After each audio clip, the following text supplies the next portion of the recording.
In this video, I'm going to show you how you can easily watch football matches live on your mobile device and computer. Be sure to watch the video to the very end so you don't make any mistakes.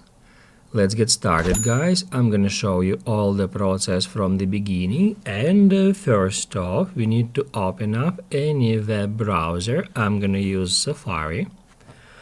And then at the search box we need to search for Sky Sports. Just like that. Once you enter it, hit go, and then at the first position we can easily find that Sky Sports website. We need to follow that link.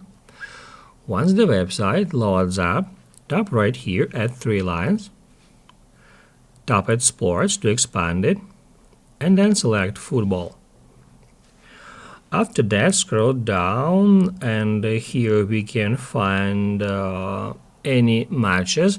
Let's say we want to watch some matches on live now. We can enter any match by tapping on it.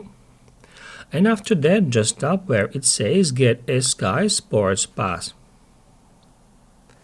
Then tap at Membership From. And you will be taken to the screen that looks like that, where you need to tap at Join In, and then you will be proceed to a payment. That's how you can easily watch any football match live. And if this video was helpful for you, don't forget to hit the like button.